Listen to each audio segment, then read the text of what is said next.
Hello everyone, मेरा नाम है हिमांशु और आपका स्वागत है आपके अपने चैनल मैथमेटिक्स विद हिमांशु में। आज की क्लास में हम 2D शेप्स को कवर करने वाले हैं। तो चलिए शुरुआत करते हैं लाइन से। तो सबसे होना चाहिए कि लाइन, रे, लाइन सेगमेंट में क्या डिफरेंस होता है। तो आपकी जो लाइन होती है इसका ना तो ओरिजिन हमको पता होता है और ना ही इसका एंड पॉइंट हमको पता होता है। तो ये इन्फिनिटी से शुरू होती है, माइनस इन्फिनिटी से शुरू होती है और इन्फिनिटी तक जाती है। अर्थात इसका हमको ओरिजिन और एंड पॉइंट नहीं पता होता है। ठीक है, अब बात करते हैं हम रे की। रे में क्या होता है, हमें इसका सोर्स पता होता है। कोई भी रे कहां से शुरू हो रही है, मान लो इसका सोर्स ए है। ठीक है, तो हमको सोर्स तो पता होता है लेकिन ये कहां तक जाएगी, यानी कि इसका एंड पॉइंट क्या है, ये हमको पता नहीं होता है। ठीक है, जैसा कि आपको पता होगा कि सन से निकलने वाली जो रेज होती हैं वो निकलती तो सन से है लेकिन जाती इन्फिनिटी तक है, क्योंकि उनका एंड पॉइंट कोई नहीं होता। ठीक है, इस तरह से जब हम बात करते हैं लाइन सेगमेंट की, तो लाइन सेगमेंट में हमको ओरिजिन भी पता होता है और एंड पॉइंट भी पता होता है, इसलिए हम उसको लाइन सेगमेंट कहते हैं। फॉर एग्जाम्पल कोई भी लाइन ले लेंगे हम। ठीक है, मान लीजिए ये लाइन है, ये माइनस इन्फिनिटी से शुरू हो रही है और इन्फिनिटी तक जा रही है। ठीक है, और इस लाइन पे कोई दो पॉइंट ले लेते हैं। मान लो ये पॉइंट ए है और ये पॉइंट बी है। ठीक है, तो जब हम दो पॉइंट वाले सेक्शन को अलग निकाल लेते हैं, फॉर एग्जाम्पल हमने उस सेक्शन को अलग निकाल लिया जहां पे पॉइंट ए और पॉइंट बी था, तो ये जो सेगमेंट हमारा हमारा बना, हम इसको लाइन सेगमेंट बोलते हैं। ठीक है, उम्मीद करता हूं आपको लाइन, रे और लाइन सेगमेंट में जो डिफरेंस है वो समझ में आया होगा।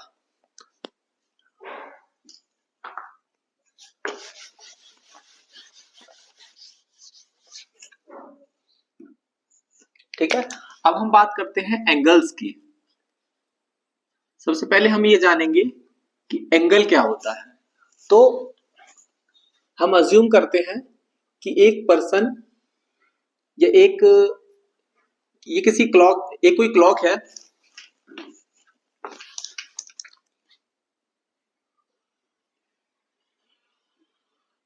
ठीक है,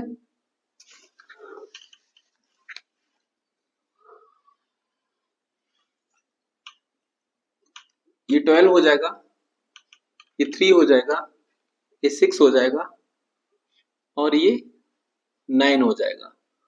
तो हम मान लेते हैं इसका जो मिनट वाला एंड है वो अभी 12 पे है। ठीक है, और अब ये यहां से रोटेट होना शुरू होती है। ठीक है, अब ये रोटेट होके वापस 12 पे पहुंच जाती है। ठीक है, तो हम देखेंगे कि इस हैंड की पोजीशन में कोई डिफरेंस नहीं आया। जो ये पहले जहां थी उसका, और रोटेशन पूरा होने के बाद भी ये वहीं पर है, लेकिन इसने कुछ डिस्टेंस तो कवर की, क्योंकि इसने यहां से घूमना शुरू किया और वापस यहाँ पे आ गई। तो हम कैसे पता लगाएंगे कि इसने जो डिस्टेंस कवर की वो कैसी डिस्टेंस कवर की। ठीक है, तो यहाँ पे जो इसने डिस्टेंस कवर की उसको हम एंगुलर डिस्टेंस कहते हैं। फॉर एग्जाम्पल अभी ये यहाँ पे है। ठीक है, तो यहां से वापस इस जगह तक आने में जो उसने डिस्टेंस कवर की वो 360 डिग्री की, क्योंकि जो एक पूरा चक्कर होता है वो 360 डिग्री का होता है। ठीक है, तो और इसके द्वारा जो भी डिस्टेंस कवर की जाती है वो 360 डिग्री कवर की जाती है। ठीक है, अब हम पढ़ते हैं एंगल के बारे में। आपको ये पता चला कि एक जो पूरा कंप्लीट सर्कल होता है वो 360 डिग्री का होता है। अब हम बात करते हैं कि एंगल क्या होता है। तो एंगल में क्या होता है, जब दो लाइन सेगमेंट आपस में टिल्ट करते हैं तो जो एंगल बनता है, तो उनके बीच का जो गैप आता है हम उसको एंगल से मेजर करते हैं। फॉर एग्जाम्पल दो लाइन सेगमेंट हैं, जिसमें एक लाइन है आपकी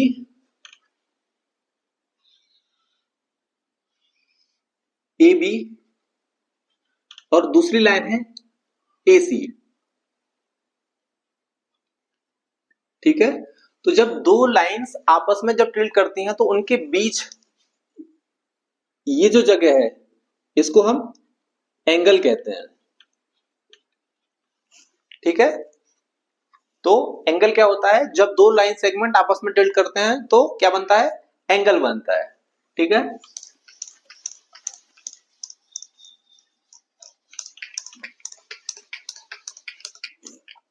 अब हम बात करते हैं पॉलीगन्स की। पॉलीगन क्या होते हैं?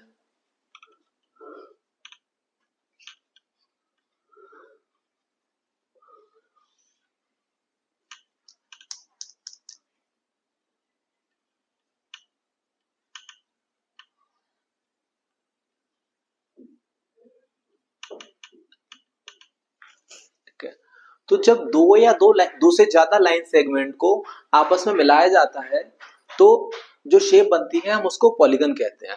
ठीक है, पॉलीगन्स क्या होते हैं? When a shape bounded by 3 or more than 3 line segments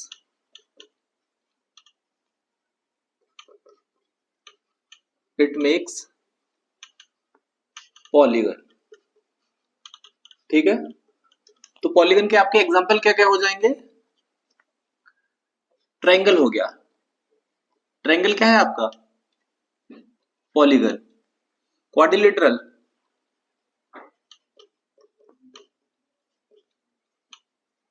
आपका क्या है? पॉलीगन। पेंटागन, हेक्सागन, ये क्या हो जाएंगे आपके? पॉलीगन हो जाएंगे। तो ट्रायंगल क्या होता है? जिसमें 3 साइड्स होती हैं।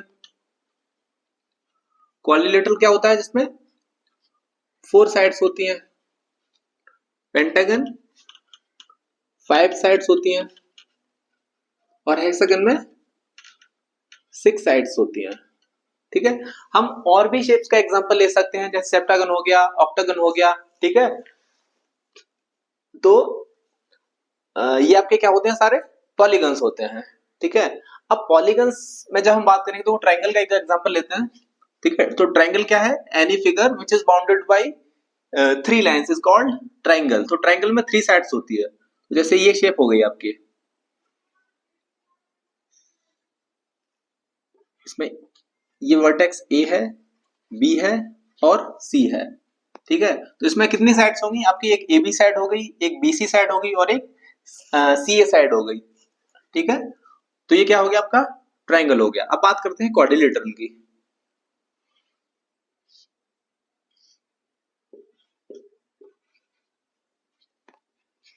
ठीक है, तो क्वाड्रिलेटरल में कितनी? 4 साइड्स होती हैं। ये कौन से टाइप का क्वाड्रिलेटरल है इस पे हम बाद में बात करेंगे, तो पहले क्वाड्रिलेटरल समझ लेते हैं। तो इसमें देखो 4 साइड हो रही हैं आपकी, A B, B C, C D और ए डी, ये 4 साइड हो रही हैं। इसी तरह हम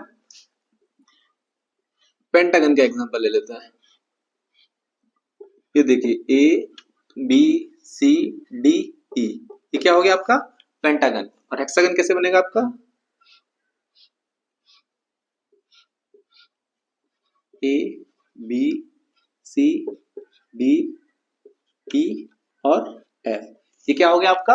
हेक्सागन हो गया। तो उम्मीद करता हूं पॉलीगन आपको समझ में आया होगा। ठीक है, अब बात करते हैं डायगोनल की। ये पॉलीगन में डायगोनल क्या होते हैं? ठीक है, तो जब कोई भी पॉलीगन हम फॉर्म करते हैं तो जो उसके पॉइंट्स होते हैं, जैसे कि ये इसमें ए हो गया, बी हो गया, सी हो गया, ये 3 वर्टेक्स हैं। ठीक है, तो इन पॉइंट्स को हम क्या कहते हैं? वर्टेक्स कहते हैं। इसी तरह आप क्वाड्रिलेटरल में देखिए, इसमें 4 वर्टेक्स हैं। ठीक है, ए हो गया, बी हो गया, सी हो गया और डी हो गया। पेंटागन में देखिए 5 वर्टेक्स हैं, A B C D E. इसी तरह हेक्सागन में 6 वर्टेक्स हैं। तो हम कह सकते हैं कोई भी पॉलीगन जिसमें जितनी साइड्स होंगी उसमें वर्टेक्स भी उतने ही होंगे। ठीक है, अब वर्टेक्स के बाद हम बात करते हैं डायगोनल की। ठीक है, तो डायगोनल क्या होते हैं? तो जब किसी भी पॉलीगन के वर्टेक्स को आपस में मिलाया जाता है, बशर्ते वो वर्टेक्स एडजेसेंट वर्टेक्स ना हो। एडजेसेंट वर्टेक्स से मतलब क्या होता है? आपके जैसे ये ए है, ठीक है, ए के एडजेसेंट वाला वर्टेक्स क्या होगा? बी होगा और डी होगा, मतलब उसके ठीक बराबर वाला वर्टेक्स। ठीक है, इसी तरह इसमें ए के एडजेसेंट वाला वर्टेक्स क्या होगा? ई होगा और बी होगा। तो जब एडजेसेंट वर्टेक्स को छोड़कर बाकी वर्टेक्स से किसी दूसरे वर्टेक्स को मिलाया जाता है तो क्या बनता है आपका? डायगोनल। तो यानी कि जैसे ए है तो ए का एडजेसेंट वर्टेक्स कौन सा है? बी और डी। इन दोनों को छोड़ने के बाद जब हम तीसरे वर्टेक्सेस को मिलाएंगे तो ये क्या हो जाएगा आपका? डायगोनल। इसी तरह इसमें एक और डायगोनल बनेगा जब हम वर्टेक्स बी को वर्टेक्स डी से मिलाएंगे। ठीक है, तो यहाँ पे वर्टेक्स देखो, पहले हम यहाँ पे लिख देते हैं वर्टेक्स क्या क्या हो गए यहाँ पे? ए बी सी और डी। और डायगोनल क्या क्या हो जाएंगे आपके? ए सी और बी डी। ठीक है, समझ में आया? इसी तरह हम बात करते हैं पेंटागन में। पेंटागन में वर्टेक्स क्या क्या हो जाएंगे आपके? ए बी सी डी और ई। इसी तरह इसमें डायगोनल कितने हो जाएंगे आपके? ठीक है, एडजेसेंट साइड को हम छोड़ देंगे। ठीक है, तो एसी हो जाएगा आपका और एडी हो जाएगा।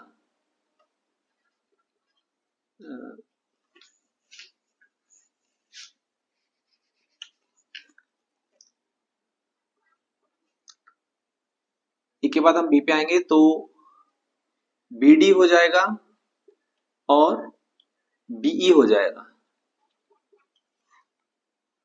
ठीक है, अब हम सी पे आएंगे तो सी को छोड़ेंगे तो डीबी हो जाएगा। तो डीबी हमने ले लिया है ऑलरेडी, तो इसमें हो जाएंगे एन एन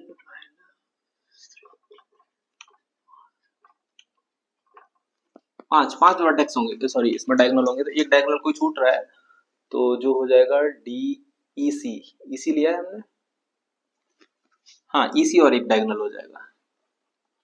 ठीक है, तो कुल मिला के इसमें 5 डायगोनल हो जाएंगे। ठीक है, तो जैसे जैसे फिगर बड़ी होती जाएगी वैसे वैसे नंबर ऑफ डायगोनल्स आपके इंक्रीज हो जाएंगे। तो किसी भी पॉलीगन में जो नंबर ऑफ डायगोनल्स होते हैं वो कैसे निकालते हैं? उसका एक फॉर्मूला होता है। तो डायगोनल का फॉर्मूला क्या होता है? नंबर ऑफ डायगोनल्स का, number of diagonal in any polygon होता है एन एन माइनस 3/2। ठीक है, तो यहाँ पे एन क्या है? एन होती है नंबर ऑफ साइड, यानी कि अगर जैसे हम कोऑर्डिनेटर में निकालें कि डायगोनल कितने होते हैं तो हमें एन की जगह 4 पुट करना होगा क्योंकि कोऑर्डिनेटर में 4 साइड्स होती हैं। इसी तरह अगर हमको पेंटागन में निकालना है तो पेंटागन में हमको एन की जगह 5 पुट करना होगा। इसी तरह हेक्सागन में हमको 6 पुट करना होगा। तो जैसे हमको पता करना है हेक्सागन में कितने डायगोनल्स होंगे, तो हम यहाँ पे एन की जगह 6 पुट करेंगे क्योंकि हेक्सागन में 6 साइड्स होती हैं। तो पुट करेंगे तो हमको क्या पता चलेगा? 6 इंटू 6 माइनस 3 डिवाइड बाई 2। तो 6 into 3 divide by 2 is equal to कितना निकल के आएगा? 9 निकल के आ जाएगा। तो आपके हेक्सागन में 9 डायगोनल्स होंगे। ठीक है, तो उम्मीद करता हूं आप लोगों को इतना कुछ समझ में आया होगा।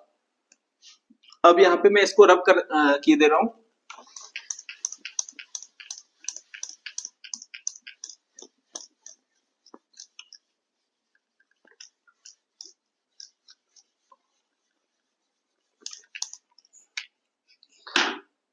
अब यहाँ पे एक चीज और रह गई जिसकी हम बात कर लेते हैं। हम बात करते हैं एक्सटीरियर एंगल की। ठीक है, तो एक्सटीरियर एंगल किसी भी पॉलीगन का क्या होता है? हम किसी का भी एग्जांपल ले सकते हैं। हम मान लो ट्रायंगल एबीसी का ही एग्जांपल ले रहे हैं। ये कोई ट्रायंगल है ए बी सी, ठीक है। तो अगर हम इसकी किसी भी साइड को आगे बढ़ाएं, जैसे कोई भी साइड ले लीजिए आपने, मान लीजिए हमने बीसी को ही आगे बढ़ा दिया, ठीक है, बीसी को आगे हमने एफ तक बढ़ा दिया, ठीक है। तो ये वाला जो एंगल आपका फॉर्म होगा, ये एंगल, इसको हम क्या बोलेंगे? Exterior angle. एक्सटीरियर। और बाकी बचे हुए सारे आपके क्या हो जाएंगे? Interior angle. जैसे ये वाला एंगल हो गया, ये वाला एंगल हो गया और ये वाला एंगल, ये सारे एंगल आपके इंटीरियर एंगल होंगे और ये वाला एंगल आपका एक्सटीरियर एंगल होगा, ठीक है। कोई और शेप ले लेते हैं हम।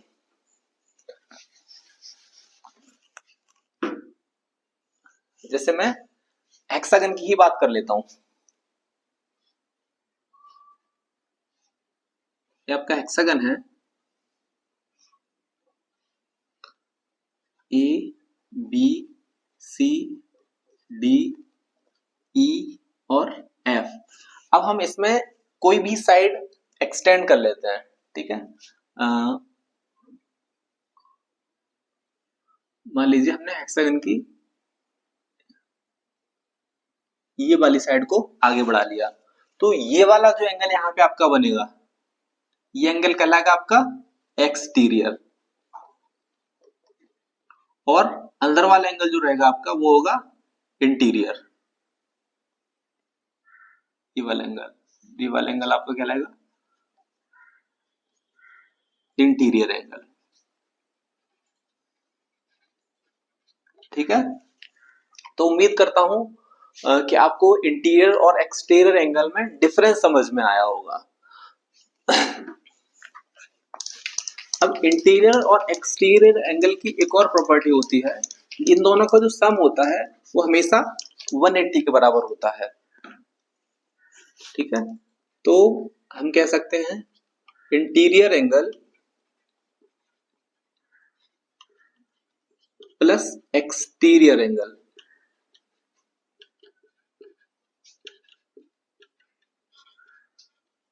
ठीक है, इनका सम क्या होता है? 180 डिग्री होता है। लेकिन ये जो इंटीरियर और एक्सटीरियर एंगल है ये दोनों एक ही साइड पे होने चाहिए, है ना। यहाँ पे हम ब्रैकेट में लिख सकते हैं ऑन सेम साइड।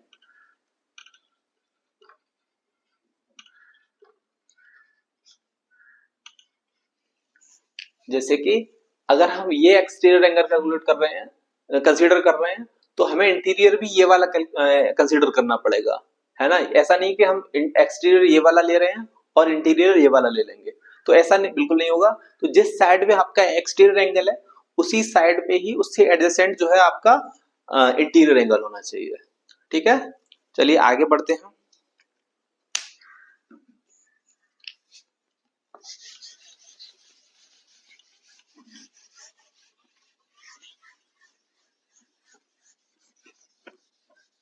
हमने पॉलीगन को कवर कर लिया है। अब इसके बाद हम पॉलीगन्स का ही जो पहला टाइप है यानी कि ट्रायंगल, हम ट्रायंगल के बारे में पढ़ेंगे।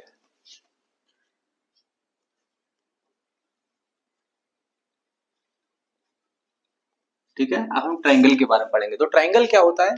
जैसा कि हमने पहले ही डिस्कस किया हुआ है, any figure which is bounded by 3 lines is called triangle.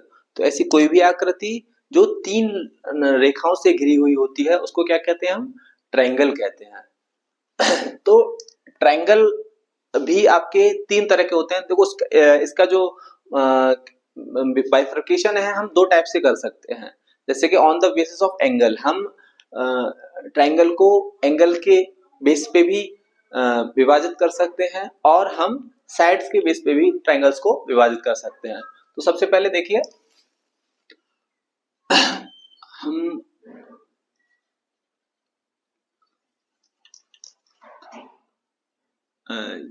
For example triangle triangle हम यहाँ लिखते हैं, ठीक है।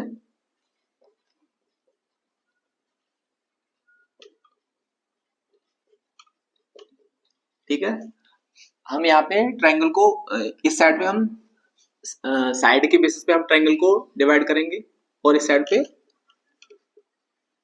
एंगल के बेसिस पे। तो अगर हम साइड की बात करें तो साइड के अकॉर्डिंग भी ट्रायंगल तीन तरह के होते हैं और एंगल के अकॉर्डिंग भी ट्रायंगल तीन तरह के होते हैं। तो सबसे पहला क्या होता है साइड के बेसिस पे इक्विलेटरल ट्रायंगल।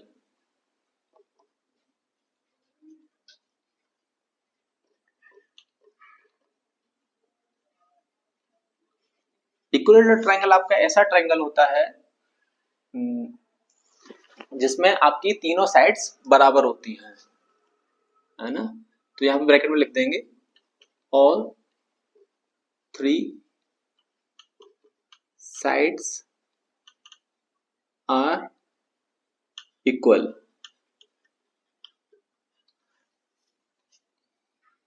दूसरा होता है आइसोसेलेस ट्रायंगल।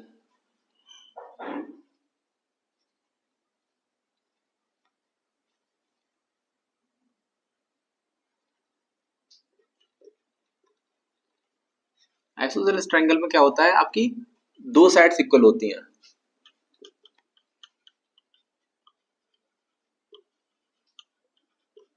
अब इसके बाद क्या आता है आपका थर्ड, इसको बोलते हैं स्केलिन ट्रायंगल।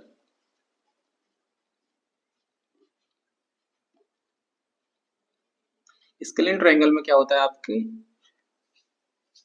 तीनों साइड्स अनइक्वल होती हैं, ऑल साइड्स आर अनइक्वल। ठीक है, तो साइड के बेसिस पे ट्रायंगल तीन तरह के होते हैं। पहला होता है आपका इक्विलेटरल ट्रायंगल जिसमें आपकी तीनों साइड्स बराबर होती हैं। दूसरा होता है आपका आइसोसेलेस ट्रायंगल जिसमें आपकी दो साइड बराबर होती हैं और तीसरी साइड अनइक्वल होती है। और तीसरा होता है स्केलिन ट्रायंगल जिसमें आपकी तीनों साइड्स ही अनइक्वल होती हैं। ठीक है, अब हम बात करेंगे एंगल के बेसिस पे। तो पहला होता है आपका acute angle triangle, acute angle triangle. दूसरा होता है राइट एंगल ट्रायंगल।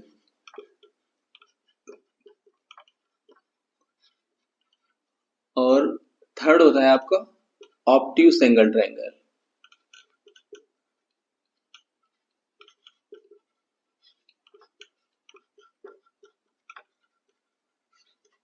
ठीक है, तो एक्यूट एंगल ट्रायंगल आपका वो ट्रायंगल होता है जिसमें आपके तीनों ही एंगल एक्यूट होते हैं यानी कि न्यून कोण होते हैं। तो न्यून कोण एंगल वो न्यून कोण वो कोण होते हैं जिसमें जिसकी वैल्यू आपकी 0 डिग्री से ज्यादा होती है लेकिन 90 डिग्री से कम होती है।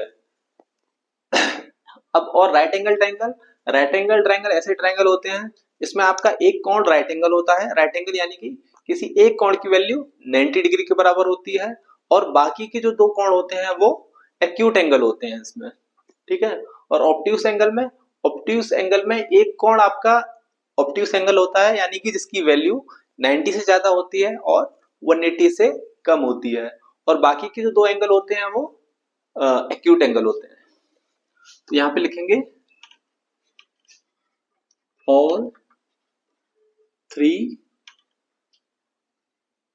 Angles are acute.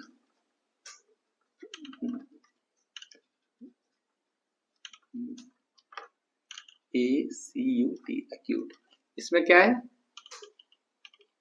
One is acute, sorry two is, दो एंगल क्या होंगे आपके एक्यूट होंगे और वन क्या होगा right angle.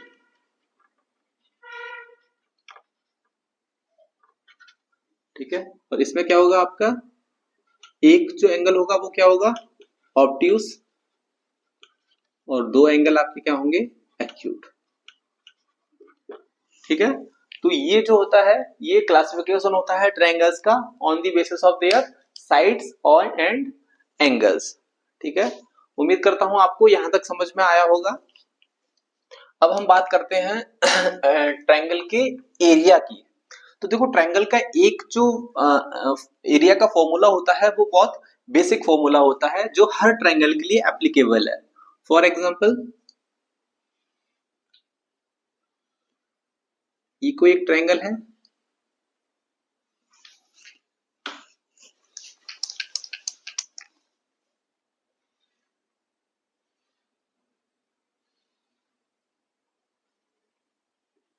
A B C, और ये इसका एल्टीट्यूड है।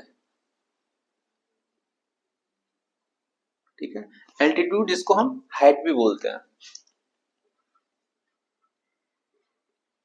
ठीक है, तो यहाँ पे जो ट्रायंगल का एरिया हो जाएगा वो हो जाएगा 1/2 इंटू बेस इंटू हाइट। तो यहाँ पे बेस क्या दे रखा है आपका, BC, 1/2 इंटू BC, और हमने एल्टीट्यूड को h के बराबर लिया है, यहाँ पे ये h हो जाएगा। तो एरिया बराबर क्या हो जाएगा, 1/2 बेस इंटू हाइट। ठीक है, यानी कि 1/2 BC इंटू h। ठीक है, चलिए इसको मैं रब की दे रहा हूं।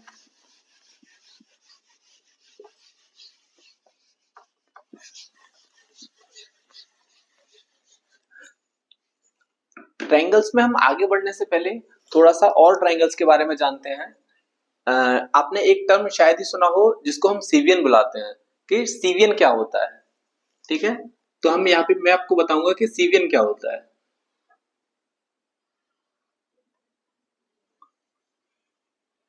ये कोई आपका ट्रायंगल है पी क्यू आर। ठीक है, तो जब किसी भी वर्टेक्स से उसके अपोजिट साइड वाली जब अपोजिट साइड पे कोई भी अगर लाइन ड्रॉ की जाए जो इस अपोजिट साइड पे हो, ठीक है, यानी कि पी से अगर कोई भी लाइन ड्रॉ करी जाती है जो आपकी क्यू आर से होकर गुजरती है, तो मान लो ये पॉइंट डी पे आपके क्यू आर को मिलती है, तो ये जो पीडी हो जाएगा वो आपका सीवियन हो जाएगा। तो ऐसे कई सारे सीवियंस आप यहाँ से ड्रॉ कर सकते हो। ये कोई पॉइंट ई मान लो आप, ये एफ मान लो, तो ये सारे क्या हो जाएंगे आपके सीवियंस। तो सीवियन बेसिकली किसको कहते हैं, किसी भी वर्टेक्स से उसकी अपोजिट साइड पे अगर आप कोई भी लाइन खींचे तो वो आपकी क्या कहलाएगी, सीवियन कहलाएगी। तो सीवियन में भी 3 मेजर सीवियन होते हैं जिसके बारे में हम बात करेंगे, जिसमें आपका पहला होता है एंगल बाइसेक्टर,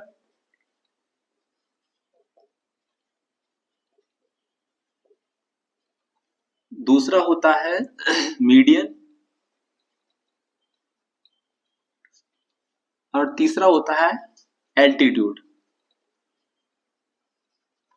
ठीक है, तो अब हम तीनों में डिफरेंस समझेंगे कि ये तीनों आपस में अलग कैसे होती हैं। ये ट्रायंगल है ए, इसको चलो पी क्यू आर मान लेते हैं, या एक्स वाई जेड मान लेते हैं, एक्स वाई जेड। ठीक है, तो एंगल बाइसेक्टर क्या होता है, तो एंगल बाइसेक्टर आपकी वो सीवियन होती है जो रिलेटेड एंगल को 2 इक्वल पार्ट्स में डिवाइड करे। जैसे कि यहाँ पे ये एक एंगल है,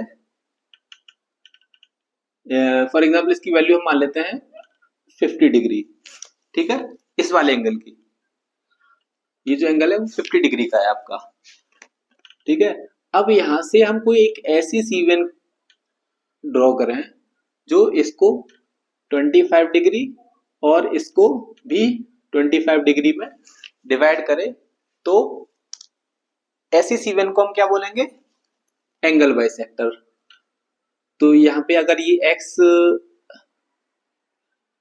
ये कोई टी पॉइंट पे अगर आपको मिलती है तो यहाँ पे एक्स टी बराबर क्या हो जाएगा, एंगल बाइसेक्टर। ठीक है, तो एंगल बाइसेक्टर आपकी वो सीवियन होती है जो आपके ट्रायंगल के एंगल को 2 भागों में डिवाइड करती है। अब हम बात करते हैं मीडियन की। ठीक है, तो ये कोई ट्रायंगल है ABC, ठीक है। और इसमें अब कोई हम ऐसी मीडियन खींचते हैं जो ऑपोजिट साइड्स को दो इक्वल पार्ट्स में डिवाइड करे।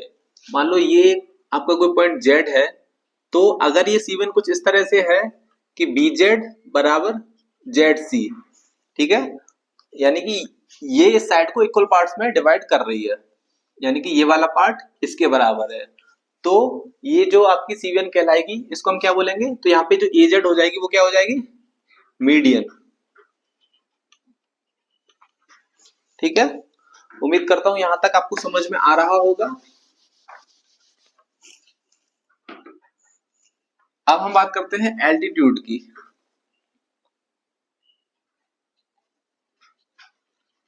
तो एल्टीट्यूड क्या हो जाएगा आपका, कोई एक ट्रायंगल ले लेंगे। इस ट्रायंगल की साइड हम मान लेते हैं PQR, इसके वर्टेक्स मान लेते हैं, सॉरी। और इस वर्टेक्स से कोई ऐसी सीवियन हम ड्रॉ करें जो इस लाइन के या इसकी अपोजिट साइड के परपेंडिकुलर हो, तो ऐसे सीवन को हम क्या कहेंगे, एल्टीट्यूड। यानी कि जो अगर ये परपेंडिकुलर होगा तो 90 डिग्री का एंगल बनाएगा, तो ये वाला एंगल कितना हो जाएगा, 90 डिग्री। और अगर ये पॉइंट S है तो PS यहाँ पे क्या हो जाएगा, एल्टीट्यूड, ठीक है। तो उम्मीद करता हूं आपको समझ में आया होगा। एंगल बाइसेक्टर क्या होता है, जो ऐसी सीवियन जो एंगल को इक्वल पार्ट्स में डिवाइड करे, वो क्या हो जाएगा आपका एंगल बाइसेक्टर। उसके बाद मीडियन, मीडियन क्या हो जाएगा, जो ऑपोजिट साइड्स को दो इक्वल पार्ट्स में डिवाइड करे, यानी कि BZ यहाँ पे क्या किसके बराबर हो गया, ZC के, तो जो AZ हो जाएगी वो आपकी क्या हो जाएगी, ये वाली सीवियन, वो मीडियन कहलाएगी। और एल्टीट्यूड क्या होगा, जब वर्टेक्स से हम अपोजिट साइड पे एक ऐसी सीवियन ड्रॉ करें जो उस बेस के साथ या उस लाइन के साथ 90 डिग्री का एंगल बनाए, तो उसको हम क्या बोलेंगे, एल्टीट्यूड। तो उम्मीद करता हूं आपको यहां तक जो है समझ में आया होगा।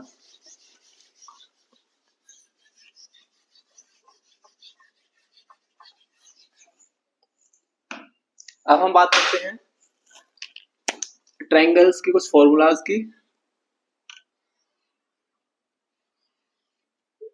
जैसे ये ट्रायंगल है ABC, हम मान लेते हैं A के अपोजिट साइड स्मॉल a है, B की अपोजिट साइड स्मॉल b है, और C की अपोजिट साइड स्मॉल c है, ठीक है। तो अब हम बात करते हैं पेरीमीटर क्या हो जाएगा। पेरीमीटर क्या होता है,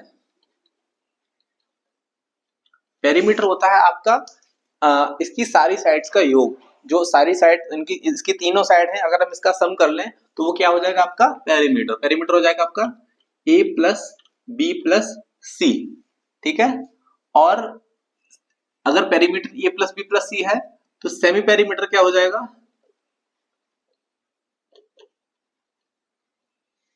सेमी पेरीमीटर बेसिकली बोलते हैं हाफ ऑफ पेरीमीटर को। तो हाफ ऑफ पेरीमीटर कितना हो जाएगा, A plus B plus C by 2, ठीक है। सेमी पेरीमीटर को हम हमेशा S से डिनोट करते हैं, तो S बराबर होता है A plus B plus C by 2, ठीक है।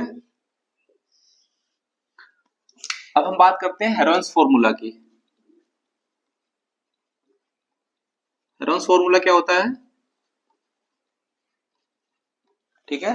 हेरोन्स फॉर्मूला से हम बेसिकली किसी भी ट्रायंगल का एरिया निकालते हैं। तो हेरोन फॉर्मूला से एरिया हो जाता है under root S minus A into S minus B into S minus C,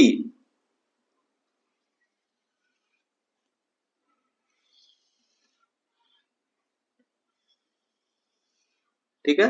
तो ये क्या हो जाएगा आपका हेरोन्स फॉर्मूला से किसी भी ट्रायंगल का एरिया। चलिए बची हुई बातें जो 2D से रिलेटेड है वो हम आने वाली क्लास में करेंगे।